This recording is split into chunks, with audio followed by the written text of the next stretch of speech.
그를 베델 아래에 있는 상수리 나무 밑에 장사하고 그 나무 이름을 알론 바쿠시라 불렀더라. 아멘. 여러분, 엎친데 덮친다라는 말이 여러분 잘 알고 있을 거라고 생각합니다.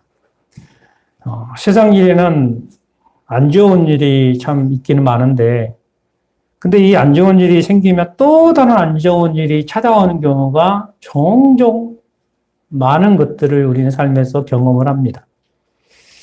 야곱의 집안에 바로 이러한 일들이 일어난 거예요. 디나의 사건으로 인하여 큰 마음고생이 있었지요. 그리고 두 아들 시몬과 레이가 저지른 그 세겜성에 있는 남자들을 다 죽이는 그러한 사건이 일어나게 된 거예요. 야곱은 이 일로 인하여서 고민하며 갈등할 수밖에 없습니다. 뭔가 좀 해결이 될 것 같았는데 문제가 생기고 또 문제가 생겼는데 더 큰 문제가 생긴 거예요. 그래서 야곱은 계속해서 고민할 수밖에 없는 거죠. 여러분, 우리들도 그렇지 않습니까? 더 고민할 수밖에 없는 거예요.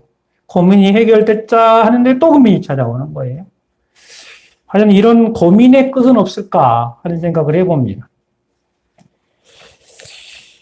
근데 오늘 보면은 이 고민과 갈등에 사로잡혔던 이 야곱에게 하나님이 찾아오셨어요. 그리고 하나님께서는 야곱에게 베델로 올라가라. 그리고 베델에서 제단을 쌓으라 라고 말씀을 하셨습니다. 우리 여기 생각해 볼 필요가 있습니다. 왜 하나님께서는 수많은 지역들이 있는데 한 예로 현재 아버지가 있는 이삭이 있는 그 지역도 있을 것이고 아니면 장인이 살고 있는 그 지역도 있을 터인데 왜 하필이면 베델로 올라가라 했을까? 그 베델의 의미가 무엇인지를 우리는 한번 생각해 볼 필요가 있습니다. 여러분, 베델이라는 곳은 어디지냐면 지금 현재 야곱은 어디에 있느냐 하면 세겜성이라는 곳이 있어요. 세겜. 이 세겜 지역은 저 밑에 쪽으로 지어 있는데 그 세겜에서 이 베델은 예루살렘 지역에 거의 가까운 지역이거든요. 그리고 이 세겜에서 예루살렘까지의 거리는 최소 60km 정도 되거든요. 60km 정도 되면 우리는 별로 가까운 거리 멀지 않다라고 생각하는데 이 60km의 거리는 일직선을 말하고 있는 거예요. 그래서 세겜에서 베델까지의 60km 정도 되지만 실질적으로 사람이 이렇게 움직여서 걸어서 온다고 한다면 2박 3일 정도 이상 걸어야 될 그런 거리라는 거죠. 근데 야곱이 지금 세겜에서 베델까지 올라가는 그 길은 단순한 여행이 아니에요. 그저 가족들을 데리고 2박 3일 동안 가족여행을 가는 길이 아니라는 거죠. 수많은 목축들이 있다는 말이에요. 양과 소, 염소 같은 엄청난 많은 목축들이 있고 어린아이부터 시작을 해서 많은 사람들을 데리고 움직여야 되는 그런 공동체라는 것이죠. 그 많은 무리를 데리고 세겜에서 베델로 올라가는 거예요. 그 또 하나 중요한 게 있어요. 그게 뭐냐면 이 딸 디나 사건 때문에 시몬과 레위가 세겜 족속의 남자들을 다 죽여버렸단 말이에요. 근데 이 일로 인하여 가나안에 살고 있는 세겜의 다른 형제들이 연합을 해서 이렇게 살려고 한 야곱을 가만둘 수가 없다라고 해서 야곱을 죽이고자 지금 모여들고 있는 그런 시점이라는 거죠. 그렇기 때문에 지금 상황은 매우 급하게 돌아가는 그러한 상황이고 일촉즉발의 상황이라고 할 수 있어요. 그러한 상황 속에서 세겜에서 베델까지 그 험악한 길, 광야길, 전혀 낯선 그 길을 그 많은 식구들을 데리고 가는 동안에 만에 하나 가나안의 연합군들이 기습해 오면 어떻게 되는 거예요? 결국은 야곱의 가정들은 몰살할 수밖에 없는 것이죠. 결국은 세겜에서 베델까지 그 올라가는 길은 단순한 게 아니에요. 죽음을 향해서 올라가는 길이기도 하고 풀물불에 들어가는 것과 같은 행위라는 것이죠. 그럼에도 불구하고 하나님께서는 그 야곱으로 하여금 베델로 올라가라라고 말씀을 하고 있다라는 거예요. 자, 그렇다면 여러분이라고 한다면 어떻게 하시겠습니까? 베델로 올라가시겠습니까? 아니면 사람인지라 야곱도 이 문제에 놓고 고민할 수가 없었겠죠. 바로 우리 인생의 고민이 바로 그렇다라는 거예요. 하나님 말씀하신 것이 고민이 풀린 것처럼 보였지만 또 말씀하신 대로 순종하려고 하니까 그것이 또 고민이 되는 거죠. 그게 바로 우리 인생 삶이에요. 그렇다면 왜 하나님께서 야곱으로 하여금 베들로 올라가게 하게 했느냐? 그 베들이 어떤 곳이냐 하면 우리가 35장 1절에 보면 너가 내 형 예세의 낯을 피하여 도망하던 때에 내게 나타났던 하나님께 이렇게 표현했어요. 과거 형 예서를 피해서 도망 나왔을 때에 신비로운 체험을 한 곳. 꿈을 꿀 때 사닥다리가 보이고 천사가 오르락 내려가는 것을 보며 하나님이 말씀하셨던 그 장소가 바로 베델이라는 거예요. 하나님과 만났던 그 장소 베델로 올라가라는 거예요. 우리는 여기서 야곱으로 하여금 베델로 올라가라고 한다면 실질적으로 이 베델이 한 지역으로만 생각할 수 있으나 그러나 실제적으로 더 중요한 게 뭐냐면 그 베델에서 만났던 하나님께로 올라가라라는 의미예요. 어디로 올라가라? 하나님께로 올라가라. 너의 삶의 위기 속에서 너의 도망자의 삶 속에서 안전하게 거하도록 지키셨던 하나님께로 올라가라는 말이에요. 아무도 없는 그 광야길에서도 언제나 친구처럼 찾아오셔서 애톨박이인 그 야곱에게 찾아오셔서 손 내미시며 야곱아 내가 너와 함께하고 있다라고 말씀하신 그 하나님께로 너가 올라가라라는 말씀입니다. 여러분 야곱은 사실 20년 동안 삼촌 라반 집에서 살았습니다. 그런데 20년 동안 살면서 어땠을까요? 이 베델을 기억을 했을까요? 20년 동안 삼촌 라반 집에서 목축옥으로 결혼하고 애기 낳고 하다 보니까 여러분 이게 장소가 기억이 났겠어요? 아마 야곱은 20년 넘도록 그 생활 동안 베델을 잃어버릴 수도 있지 않았을까 합니다. 삶을 살다 보니까 그거를 잃어버린 거예요. 하나님 앞에 소원했던 것을 잃어버린 거예요. 과거 20년 전에 하나님 앞에 소원했던 그 소원을 까마득하게 잊어버리고 있는 거예요. 내가 소원했다는 그 자체까지도 잊어버릴 수도 있어요. 야곱은 그렇게 잃어버렸던 거죠. 그런데 놀라운 것은 뭐냐면 야곱은 잊어버렸어도 하나님은 기억하고 계시더라라는 거예요. 야곱은 여전히 이런저런 일로 인하여 고민과 갈등 속에서 어떤 결정도 내리지 못하고 있을 때에 하나님께서 찾아오셔서 내게로 올라와라, 내게로 올라와라 라고 말씀하신 거죠. 어떤 분들은 종종 이런 질문을 던집니다. 왜 하나님밖에 없다고 말씀하시는 겁니까? 목사님하고 대화를 하면 목사님 대답은 항상 똑같아요. 기도합시다. 하나님께 맡깁시다. 왜 그게 꼭 그렇게만 말씀을 하십니까? 차라리 속 시원하게 대답 좀 해주시지라고 하신 분들이 종종 있어요. 그런데 성경에도 분명하게 말하고 있습니다. 하나님밖에 없다. 이거예요. 성경에 분명히 말씀하고 있는 거예요. 하나님밖에 없다라고 이야기를 하고 있는 거예요. 그렇다면 여러분, 베들로 올라가기만 하면 되는 겁니까? 그곳에 가기만 하면 해결될까요? 우리가 아브라함의 신앙 속에서 그 위대한 점 한 가지가 뭐였느냐 하면 아들 이삭을 번제로 바치라고 했을 때에 그 갈등 속에서도 순종하는 모습이에요. 여러분, 그게 중요해요. 그냥 무조건 갈등 없이 순종하는 것이 아니라 여러분 우리는 이제까지 이 성경을 볼 때 여러분 오해를 많이 했어요. 아브라함의 믿음을 굉장히 위대하게 보고 크게 봐서 하나님이 아들 독자 이삭을 바치라 할 때도 갈등 없이 그냥 네 하고 이렇게 바친 것처럼 여러분 이제까지 생각해 왔잖아요. 근데 아니에요. 성경을 보면.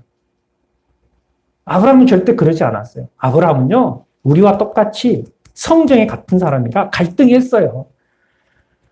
갈등하면서도 하나님 앞에 순종한 거죠. 순종하면서도 갈등을 하는 거예요. 이게 아브라함의 위대한 믿음이고 우리가 봐야 될 아브라함의 믿음이에요. 그지만 이 갈등의 순종 속에서는 여러분 필요한 게 뭔지 아세요? 그게 바로 결단이에요. 이 결단은 인생의 전환점이기도 해요. 이 부분을 가장 잘 설명해주고 있는 부분이 누가복음 15장에 나와 있는 탕자의 비유인데요. 아버지 집에 나갔던 그 탕자가 허랑방탕하여 모든 재산을 다 흡입해버리고 그 땅에 가뭄의 눈으로 인하여서 기껏 일자리 찾은 게 돼지 우리 집이었어요. 먹을 것도 없고 지업 열매를 먹으면서. 그렇게 삶을 배고파 꼴꼴하고 있었어요. 그러면서 그가 그 배고픔 속에서 15장 17절에 이렇게 기록돼. 이에 스스로 돌이켜 이르되 내 아버지께서는 내 아버지 집에는 양식이 풍족하고 이렇게 생각했거든요. 그래서 아버지 집으로 돌아가자 이 생각을 했던 것이죠. 그리고 18절에 내가 일어나 아버지 집으로 가서 20절에 일어나서 능동적인 행태를 하는 거예요. 바로 일어나서 아버지 집으로 돌아가는 것을 보게 돼요. 이게 바로 움직이는 거거든요. 그렇다면 야곱도 움직입니다. 어떻게 움직이냐? 세 가지 행동을 하는 거예요. 2절에서 4절까지의 말씀 보면 첫째는 그가 이방신상을 버리고 두 번째는 자신을 정결케 하고 세 번째는 의복을 바꾸어 입고 그리고 그 행동으로 이방신상과 귀고리를 상수리 나무 아래로 묶고 이것이 뭐냐면 야곱이 지금 현재 돌이킨 후에 결정을 내리고 있는 상황이에요. 결정을 내리고 있는 상황. 고민 후에 고민하면서 결정을 내리면서 지금 이렇게 행동을 하고 있는 야곱의 모습을 우리가 볼 수 있다는 거죠. 그렇다면 야곱은 그 베델이라는 말을 들었을 때 어떤 생각을 했을까요? 잃어버렸던 20년 전의 사건들, 20년 전에 하나님 만났던 것들을 생각했을 거예요. 그리고 뿐만 아니라 20년 전에 내가 하나님 앞에 소원했던 것을 생각을 했을 겁니다. 여러분, 야곱이 어떤 소원을 했는지 기억하고 계십니까? 여러분, 지난주 설교가 뭐였죠? 기억나세요? 집사님은 잘 생각하십니다. 지난주 설교도 기억이 가물가물거리는데 20년 전 하나님 앞에 소원했던 것이 기억이 날까요? 창세기 28장의 20절에서 22절까지 말씀을 제가 빠르게 읽어드릴게요. 야곱이 소원하여 이르되 하나님이 나와 함께 계셔서 내가 가는 이 길에서 나를 지키시고 먹을 떡과 입을 옷을 주시어 내가 평안히 아버지 집으로 돌아오게 하시오면 여호와께서 나의 하나님이 되실 것이요 내 기둥으로 세운 이 돌이 하나님의 집이 될 것이요 하나님께서 내게 주신 모든 것에서 10분의 1을 내가 반드시 하나님께 드리겠나이다 하였더라. 이게 바로 야곱이 하나님 앞에 드렸던 소원이었어요. 자, 여기에서 한번 비교해 보세요. 20년 전에 소원했던 것과 20년 후에 지금 현재의 상황을 보면 20년 전에 도망하면서 형에게 쫓기는 상태인데 지금 쫓기는 상태가 먹을 것이 없고 변변치 못한 상태예요. 그 상태였기 때문에 이렇게 고백한 거죠. 20년 전에 이 길에서 나를 지키시고 먹을 떡과 입을 옷을 주시어서 이해되세요? 먹을 떡과 입을 옷을 주시어서 자, 그렇다면 20년 후에 야곱에게 먹을 떡이 있고 입을 옷이 있어요, 없어요? 있어요, 없어요? 있죠? 한 번뿐이었어요? 아니죠. 지금 이제 야곱은 지금 현재 20년 후에 어떻게 상태예요? 어떤 상태예요? 큰 부자가 되어 있는 상태라는 말이에요. 양이 수천 마리를 가지고 있단 말이죠. 그 엄청난 부자로 지금 현재 와 있기 때문에 지금 먹을 떡, 입을 옷이 넉넉해졌어요. 그렇죠? 넉넉해진 상황이에요. 그 다음에 옷을 주시어 내가 평안히 아버지 집으로 돌아오게 하시오며 평안히 아버지 집으로 돌아오게 해놔라는 말은 뭐래요? 집에서 도망 나온 이유가 형하고 갈등이잖아요. 그 갈등 속에서 평안히 돌아오게 하시오며 이 말은 뭐냐면 자, 야곱이 돌아올 때 삼촌하고 갈등이 해결됐어요? 안 됐어요? 해결됐죠. 그리고 형 에서와 갈등이 해결됐어요? 안 됐어요? 해결되어 있는 상태예요. 그럼 평안이잖아요. 평안한 상태가 되었다고 한다면 이 말씀대로 한다면 야곱은 큰 부자요. 모든 평안이 돌아왔다고 한다면 어디로 가야 돼요? 베델로 가야 되죠. 베델로 가야 돼요. 그런데 여기에서 변수가 생긴 거예요. 어떤 변수가 생겼어요? 가나안의 연합군과의 싸움이 지금 전개 직전이라는 거죠. 왜 가나안과 싸움의 직전까지 와 있느냐? 그 말은 뭐냐면 만에 하나 형과 갈등 속에서 그것이 해결이 됐다고 한다면 그가 바로 아버지 집으로 에서와 함께 올라갔더라 한다면 이 문제는 발생하잖아요. 그런데 그가 하지 못함으로 인하여서 결국은 어떻게 돼요? 문제가 일어났던 거죠.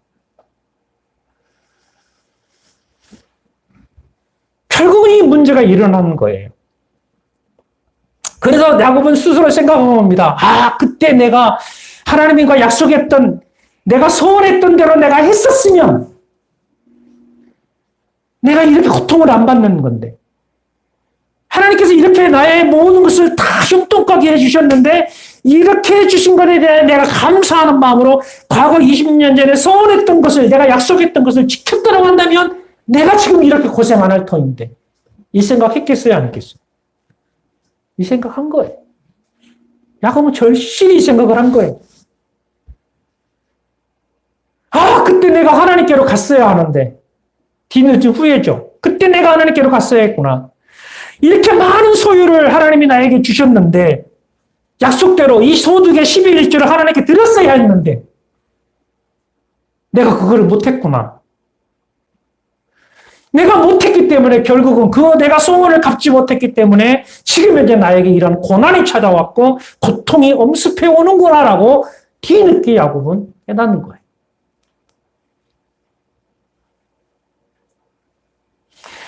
여러분, 우리 인간은 여기서 이렇게 후회하는 인생을 살아가는 거거든요. 늘 후회하는 인생을 살아가요. 그렇다면 이 후회에 완전히 끝이 있습니까? 아니에요. 우리 인간이 그것이 끝이라고 생각을 하는데 아니에요. 때 늦음에도 불구하고 하나님께서는 기회를 주시는 거예요. 어떤 기회를 주시는 거예요? 아니야, 아직도 늦지 않았어. 아직도 늦지 않았어.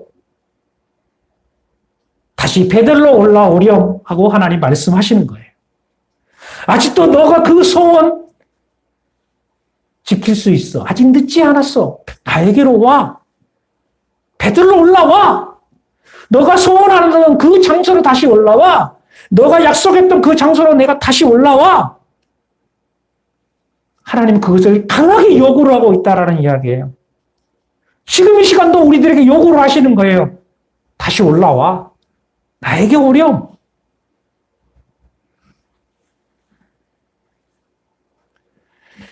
여기에 마음의 감동으로 인하여 야곱은 움직입니다. 그러면서 가족회의를 합니다.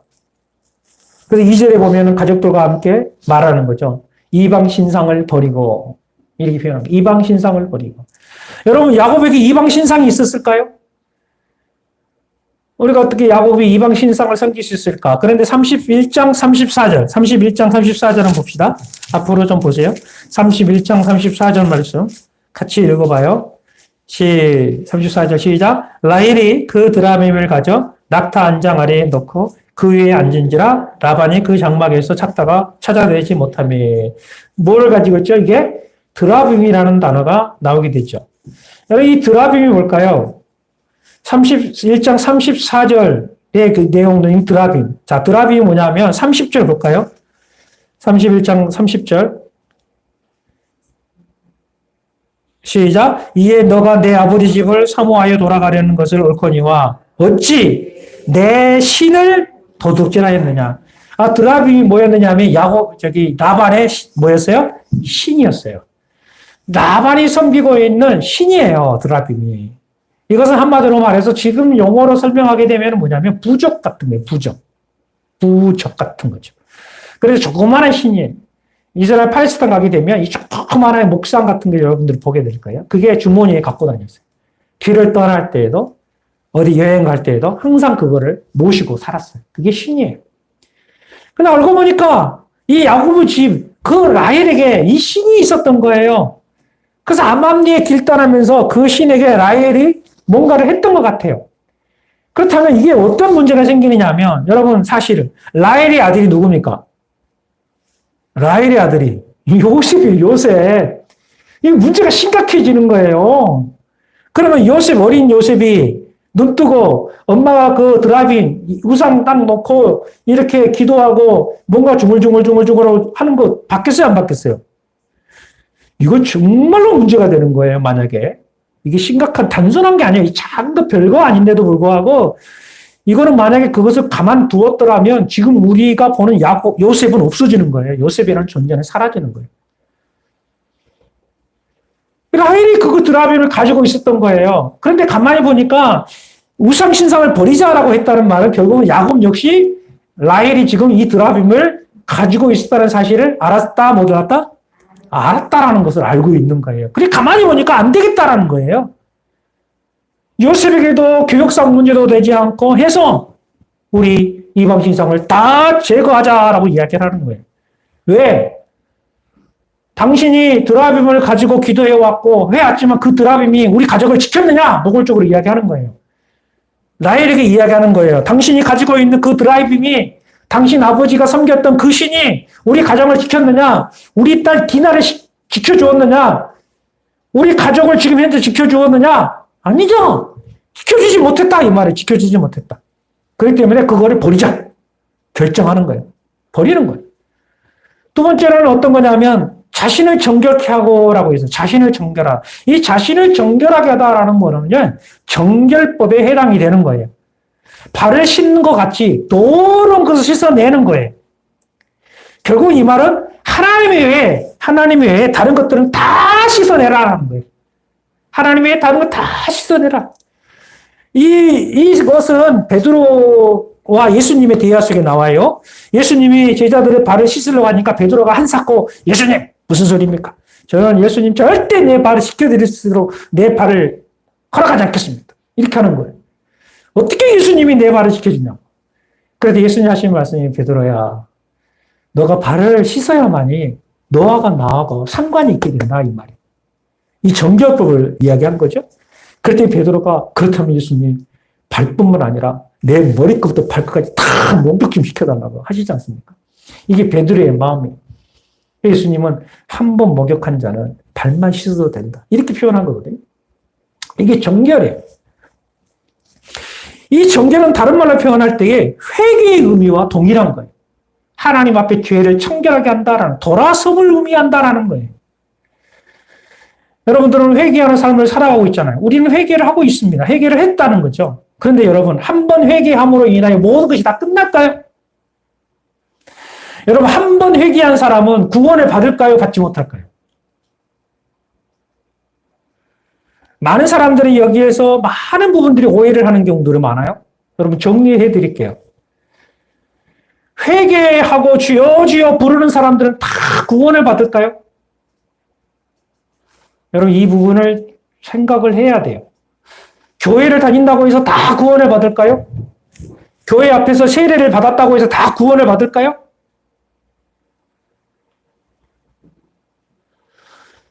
여러분 이 회개의 의미를 오늘 야곱을 통해서 참 잘 들어야 돼요. 그런데 야곱의 의미 속에서는 사실은 이 의미를 찾기가 굉장히 어려워요. 그런데 이 회개에 대해서 가장 적절하게 보여지고 있는 장소가 누가복음 19장에 나와요. 누가복음 19장에 누가 등장하냐면 삭개오가 등장을 합니다. 우리가 잘 알고 있는 것은 삭개오 직업은 세리장입니다. 하루 종일 늦은 시간까지 세무 업무를 보다 보니까 예수님이 그 마을에 들어오는 것을 보고 싶은데 보지를 못했어요. 그래서 업무가 끝나자마자 막 달려갔는데 사람들이 너무 많아가지고 도무지 예수를 보지를 못했어요. 그래서 할 수 없이 뽕나무 위로 올라가서 예수님을 보고 있었다는 거죠. 그런데 웬걸 그 많은 인파를 뚫고 예수님이 찾아오셔서 하늘 삭개오를 쳐다보더니 하시는 말씀이 삭개오야 내려와라. 내가 오늘 밤 너희 집에서 하룻밤 자고 가야 되겠다. 라고 말씀을 하신 거죠. 깜짝 놀란 거예요. 자기 이름을 알고 있었고 자기 집에서 잠을 자겠다는 거예요. 그래서 삭개오는 부리락해 내려와서 예수님을 자기 집으로 모셨습니다. 그런데 흥미로운 게 뭐냐면요. 누가복음 19장에 보면은 예수님이 그 다음에 아무런 말씀이 하는 게 없어요. 그저 예수님이 삭개오의 집에 들어갔다라는 것만 나와요. 아무런 대답이 없어요. 아무런 말씀이 없어요. 그런데 재밌는 게 뭐냐면 그 흥미로운 장면 중에 어떤 장면이 나오냐면 예수님이 삭개오의 집에 들어왔을 때에 삭개오가 말을 하는 거예요. 갑작스럽게 어떤 말을 하냐면 예수님 제 소유를 팔아서 절반은 가난한 이웃들에게 주고 나머지는 내가 남에게 토색한 것이 있으면 4배를 갚겠습니다. 라고 하는 거예요. 여러분 이게 가능할까요? 예수님은 삭개오에게 삭개오야 너가 회개하려면 이렇게 해야 돼 라고 지시하지도 않았어요. 그리고 이 본문에서도 삭개오가 예수님을 믿었다라는 그런 기사도 없어요. 그러나 단지 그 예수님이 자기 집안에 와 있는 것을 보면서 삭개오는 고백하는 거예요. 내 재산을 팔아서 절반은 가나안에 있고 토식한 것이 네 배를 갚겠습니다라고 했어요. 그때 예수님이 비로소 말씀합니다. 뭐라고 말할까? 너희 집에 구원이 임했다. 예수님 말씀이 너희 집에 구원이 임했다라는 말이에요. 여러분 여기서 중요한 것은 뭐냐 하면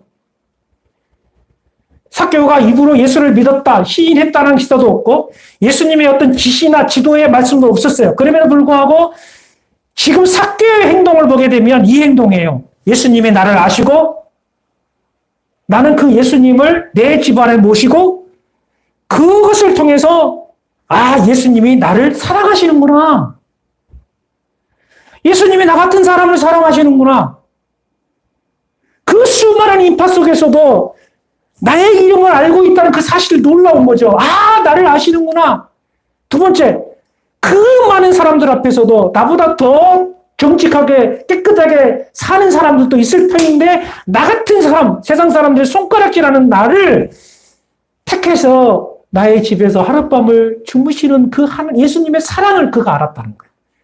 그 사랑을 알므로 말미암아 비로소 그 안에 뭐가 생기느냐? 돌이킴이 생긴 거예요. 돌이킴. 이렇게 살아서는 안 되겠구나. 예수님 때문에 그렇게 바뀌어버린 거예요. 이렇게 살아서는 안 되겠구나. 그게 결단하게 되는 거예요. 그 돌이킴의 결단으로 인하여 자기가 가장 중요하게 여겼던 그 물질을 팔아서 절반은 가난한 이웃들. 예수님 말씀하지도 않았는데 가난한 이웃들에게. 토식한 거 4배 다 갚으면서 내가 예수님 모시면 살겠다라고. 여러분 이것이 바로 진정한 회개예요. 어떤 이들은 주여 주여 합니다. 어떤 이들은 주여 주여 하면서도 그 삶을 돌아보면 과거와 전혀 다른 게 없어요. 똑같아요. 과거하고. 과거와 똑같아요.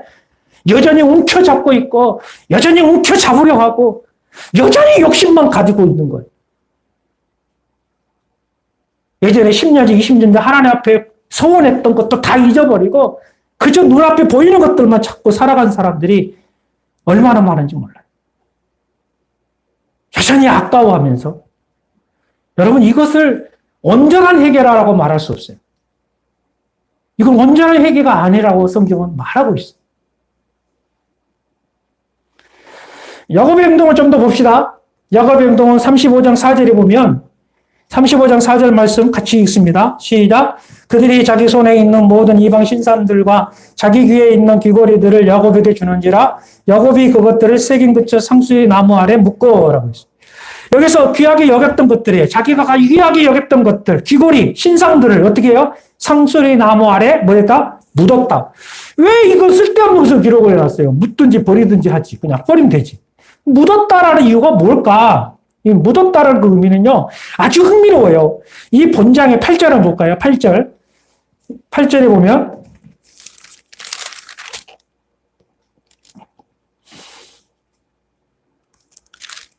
같이 볼까요? 리브가의 유모 두보라가 죽어서 베델나움 아래쪽 상수리 나무 밑에 장사하여. 이 말을 묻히다라고 합니다.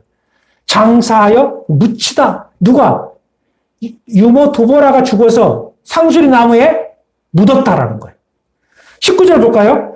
라헬이 죽으니 사람들은 그를 에브라과 베들레헴으로 가는 길 가에다가 묻었다라고 했어요. 사람이 죽으니까 그 시신은 어디에 돼요? 묻었어요. 자, 이 묻었다. 왜 묻은 거예요? 왜 묻은 거예요? 생명이 없으니까. 생명이 없으니까. 살아있지 않으니까. 더 이상 의미가 없으니까 결국은 묻은 거예요. 그렇다면 지금 현재 내가 가지고 있었던 가장 귀하게 여긴 것들, 귀고리 신상들을 상수나무에 묻었다라는 의미는 뭐예요? 더 이상 귀하지 않다라는 거예요. 더 이상 의미가 없다라는 거예요. 죽은 사람처럼 이제는 의미가 없다. 그래서 이것을 지금 현재 성경은 야곱을 통해서 말씀하고 있는 거죠.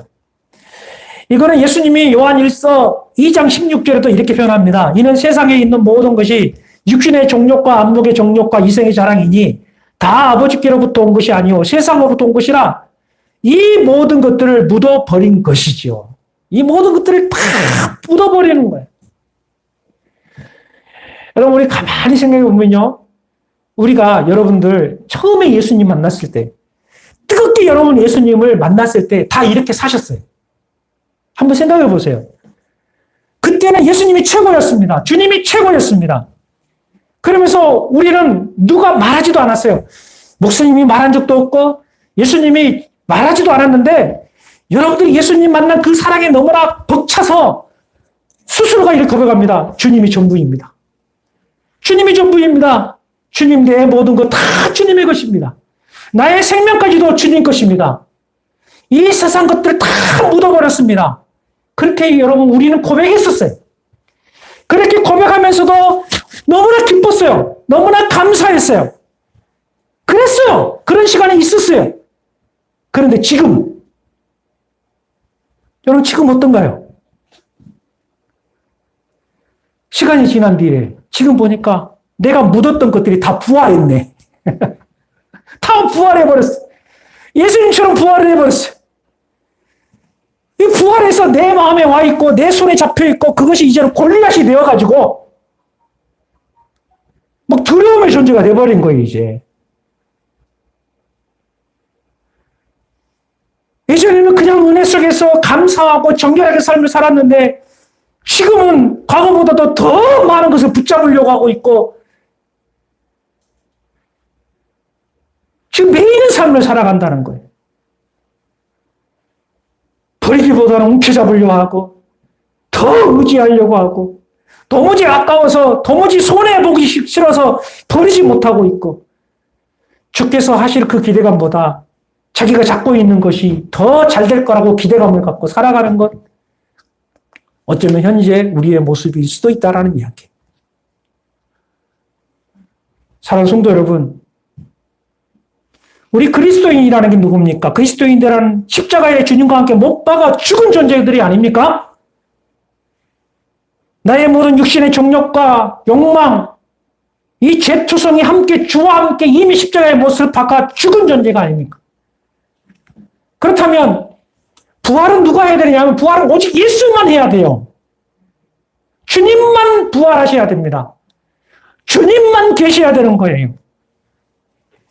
여러분 예수가 있어야 살고 예수가 능력이요. 예수가 해결입니다. 아무리 십자가를 걸어온다고 해도 아무리 십자가를 목에다 차고 다닌다 할지라도 예수 없는 십자가는 아무런 의미가 없어요.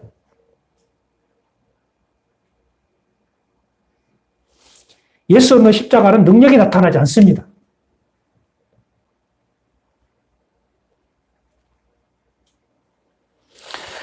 그러므로 야곱은 결단을 합니다. 세 번째 결단이 의복을 갈아입자라는 거예요. 느닷없이 의복을 갈아입자. 옷이 많아서 의복을 갈아입자라는 의미일까요? 이 의복을 갈아입자는 의미는 뭐냐면 야곱에게 탕자의 부위에서 정확한 그 의미가 나와요. 집을 나간 아들, 집으로 돌아왔죠. 근데 여러분 집에 돌아올 때 그 옷차림은 어떤 옷차림이었어요? 돼지 우리에서 촤 하고 돼지똥 치우면서 돼지 하면은 막 치우니까 이 옷에 막 이것저것 막 달라붙어 있지 않겠어요? 얼마나 냄새나겠습니까? 그 차분한 손 얼굴 보면 난리죠. 이만저만 아닐 거예요. 이 돼지까지 치웠으니 얼마나 힘들게 냄새가 진동진동했겠죠. 그런 모습으로 그냥 추착 하고 이렇게 집으로 돌아오는 길에 아버지가 막 여러분 아들이 달려왔어요? 아버지가 달려갔어요? 아버지가 달려간 거예요. 아버지가 막 달려가서 아들을 확 깨하는 거예요. 아들을 깨하는 거예요. 냄새나고 온 몸에 그냥 옷에 그냥 더덕더덕 붙어있는 돼지똥이 눈에 보였겠어요. 그냥 확 깨하면서 성경 보면 이렇게 했어요. 입을 맞추고 그 얼굴이 얼마나 더럽겠어요. 그런데도 불구하고 그게 아버지 눈에 보이겠어요? 안 보이는 거예요. 입을 맞추고 내 아들아, 내 아들아. 그러면서 그 하인들에게 말합니다. 종들에게 내 아들 죽었다가 돌아왔다. 옷을 갈아입혀라. 옷을 갈아입힌 거야. 여기서 옷을 갈아입혔다라는 말은 내 아들이 다시 돌아왔다. 죽었던 내 아들이 다시 살아서 돌아왔다라는 신분의 변화가 바로 옷이에요. 신분의 변화. 그래서 야곱이 옷을 갈아입자라는 말은 뭐예요? 우리가 과거에 실패했던 그 인생 옷을 벗어버리고 내가 하고자 하는 대로 살아고자 했던 그 인생의 옷을 벗어버리고 하나님 백성의 옷을 입자. 하나님의 백성의 옷을 입자. 하나님 말씀하시는 그 옷을 입자. 나뿐만 아니라 우리 모든 식구들이 하나님 백성의 옷을 입자. 하나님 백성으로 살자. 하나님 백성으로 살자. 그 다짐 어린 마음을 가지고 옷을 갈아입으라라고 말씀을 하고 있는 거예요. 사랑하는 성도 여러분, 저와 여러분은 지금 현재 어느 장소에 있습니까? 세겜에 있습니까? 베델에 있습니까?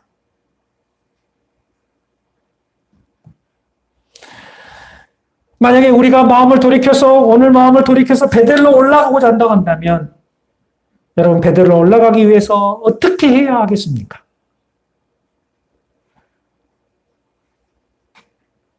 청산할 것은 청산하고 정결하게 할 것은 정결하게 하고 하나님께서 입혀주신 의의 옷, 믿음의 옷을 입고 성령의 전신갑주를 입고 올라가야 하지 않겠습니까? 세상 사람들은 이렇게 한다고 해서 뭐가 달라지겠느냐라고 충분히 말을 할 수 있을 거예요. 이렇게 한다고 해서 뭐가 달라지겠냐. 뭐라도 해서 돈이라도 엄청 벌어서 뭔가 변화가 일어나야지. 아니, 하나님이 입혀주신 그 옷을 입고 믿음을 정결하게 하고 우상을 버리고 이런 신앙적 행위를 한다고 해서 너희들에게 달라질 게 있겠느냐라고 수많은 사람들이 그렇게 생각할 수 있어요. 그래서 그들은 어느 누구도 기대를 하지 않을 겁니다. 물론 우리가 정결하게 하고 옷을 갈아입고 이게 몸을 씻고 하면은요, 달라진 게 있죠. 뭐가 달라져요? 외모가 달라지겠죠. 분명히 외모는 달라질 수 있을 거예요. 그런데 이 상식적이지 않는 이 일을 통하여서 하나님은 역사를 하시는 거예요. 어떤 역사를 이루십니까? 오늘 본문 말씀 5절 말씀 같이 읽읍시다. 35장 5절 같이 읽습니다. 시작. 그들이 떠났으나 하나님이 그 사명고울들로 크게 두려워하게 하셨으므로 야곱의 아들들을 추격하는 자가 없었더라. 아멘.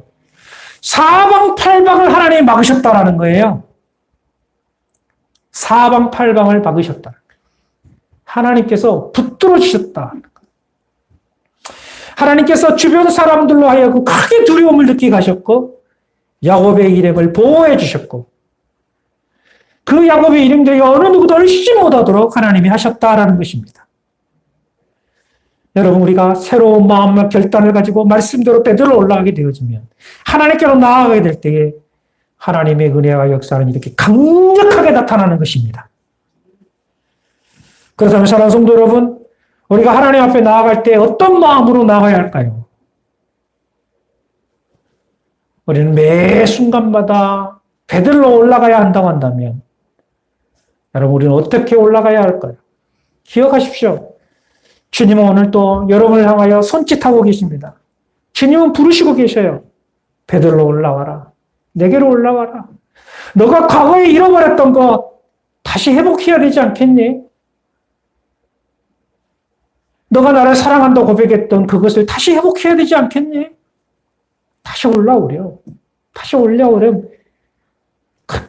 계속해서 예수님은 지금 여러분들을 초대하고 있는 거예요. 여러분, 저와 여러분이 우리 교회가 나만의 우상을 버리고 영적인 정결함을 가지고 의복을 갈아입고 우리가 베들로 우리 하나님께로 올라가게 될 때에 하나님의 기적은 여기에서 나타나는 거예요. 저와 여러분이 그 기적을 체험하며 삶을 살아가기를 주의 이름으로 축원합니다. 축원합니다. 우리 함께 기도합시다. 오늘 말씀 속에서 여러분들에게 분명히 가슴을 치면서 두들겼던 메시지가 있을 겁니다. 각자에게 다른 메시지가 올 수도 있어요. 여러분, 그 주신 그 말씀 부여잡고 이 시간 하나님 앞에 간절한 마음으로 기도할 수 있습니다. 주여 우리 교회가 우리가 하나님께 다가가게 하시고 베드로를 하게 하소서 기도합시다.